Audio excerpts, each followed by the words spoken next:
మళ్ళా దానికే మళ్ళీ ట్రైనింగ్ ఇస్తాడు, మళ్ళీ దాన్నే ఎగ్జామ్లో పెడతాడు. కానీ అర్థమైంది నేను చెప్పింది? అది గెలిచిన దాకా నీకు అదే వస్తుంది, అది జయించాలి. ఈ విధంగా మనకు తరచూ పోరాటాలు వాటిలో గెలిచి తుది శ్వాస విడిచేంత వరకు విశ్వాసాన్ని గట్టిగా చేపట్టాలి. విశ్వాసాన్ని దెబ్బతీయటానికి, దేవుడి నుండి దూరం చేయడానికి శరీరము, లోకము, సాతాను శక్తులు, దురాత్మలు మన మీద పోరాటం చేస్తాయి.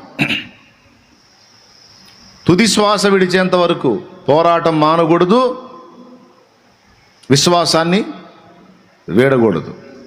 దాన్నే పౌలు చెప్పాడు, మంచి పోరాటం పోరాడి తిని, నా పరుగు కడముట్టించి తిని, నా విశ్వాసాన్ని ఇంకా చాలా ఉన్నాయి, వాటన్నిటిని గురించి చెప్పలా. నా పరిశుద్ధతను లేకపోతే నా భక్తిని కాపాడుకుంటుని, నా ఆత్మీయతను కాపాడుకుంటుని, నేను పట్టుకున్న సత్యాన్ని కాపాడుకుంటుని, ఇవన్నీ చెప్పలా. మేజర్గా ఒకటే చెప్పాడు, నా విశ్వాసమును కాపాడుకుంటుని అన్నాడు. అంటే పౌలు యొక్క విశ్వాసానికి అగ్ని పరీక్షలు ఎదురైనాయి, భయంకరమైన పరీక్షలు ఎదురైనాయి. సొంత జనుల చేత ద్వేషింపబడ్డాడు, ఆకలి దప్పులను ఎదుర్కొన్నాడు, వస్త్రహీనతను ఎదుర్కొన్నాడు. చివరికి ఆత్మీయులు అన్న వాళ్ళు కూడా ఆయన తృణీకరించారు. పౌలు గారు ఆకారాన్ని ఎగతాళి చేశారు. పౌలు గారి ప్రసంగాలు కొరగానివి అన్నారు. ప్రసంగాలను ఎగతాళి చేసేవాళ్ళు కూడా ఉంటారు, తెలుసా మీకు? వాక్యం చెబితే వాక్యాన్ని వెటకారం చేసేవాళ్ళు ఉంటారు.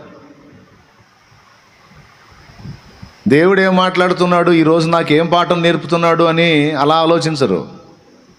ఇవాళ ఏందేం కొత్త సంగతి ఏం చెప్పలేదే, ఇవాళ ఏదన్నా మంచి ఎగ్జాంపుల్ చెప్పలేదే, ఉపమానం చెప్పలేదే, లేకపోతే మంచి స్టోరీ చెప్పలేదే, పిట్టకథలు ఏమన్నా చెప్పలేదే అన్నట్టుగా కొంతమంది పిట్టకథల వాళ్ళు ఉంటారు. అట్లాంటి దేవులాడుకొని వాటిని బట్టి ఆనందపడేవాళ్ళు. అవసరమైనప్పుడు ఎగ్జాంపుల్ వస్తాయి, కానీ దేవుని వాక్యం అచ్చంగా మాట్లాడితే అర్థమయ్యే సావదు. కొంతమందికి దేవునితో సహవాసం, దేవునితో లోతైన సహవాసం ఏర్పడినప్పుడు ప్రాణమైన వదులుతాడు, కానీ ప్రభువుని వదలడు. నా ప్రసంగాల్లో నేను కేంద్రంగా చేసుకునేది ఏందో తెలుసా? కొంతమంది అసలు మొత్తం మూలాలు చెప్పాలనుకుంటారు. ఏమండి, ఒకడికి జ్వరం వచ్చింది,